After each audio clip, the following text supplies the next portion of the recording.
So as we look at some comparisons about the different calculations that we'll be diving into in a little more detail in just a minute, there's three big ones that we want to discuss in the webinar today. The first is the ISS realizable pay calculation, which specifically includes payouts and the intrinsic value of equity at the end of the measurement period.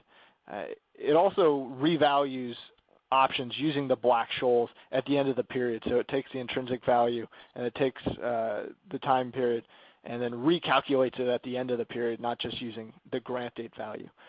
Glass-Lewis does something very similar, but instead of revaluing options using Black-Scholes, what they do is they don't revalue options at all. And then, of course, there's the realized pay calculation, which is separate from realizable pay, but I think is worth discussing as it includes the value of options exercised and the stock awards vested during the period, and not necessarily what the value of outstanding equity awards are. And so that really focuses more on the payouts and what an individual walks away with as opposed to what awards were granted during the period. And so these are three alternative pay calculations different from what you'll typically find in the summary compensation table or looking at target pay. Now, Jim, what is the issue with target pay? Why is that maybe not as good of a measurement to use in determining pay for performance as opposed to some of these other ones? Sure, Aaron, happy to address that. I think it's critically important for our audience to understand the context. And the context is that, as you've said, investors, ISS and Glass-Lewis and others have for years been interested in trying to measure to what extent the CEO's pay and the other officer pay is aligned with the company's performance.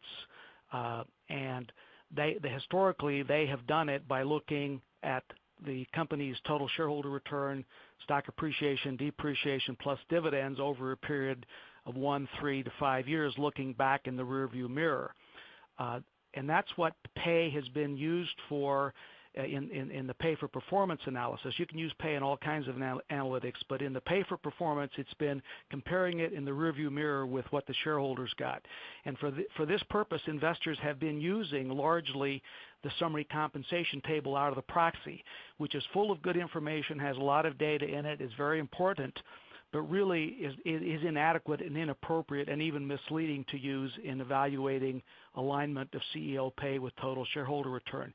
And that's because the summary compensation table numbers are based on the values of the compensation at the date of grant, the projected values, with the equity values being typically determined early in the year when the grants are made, and with options and stock appreciation rights being valued on a Black-Scholes basis.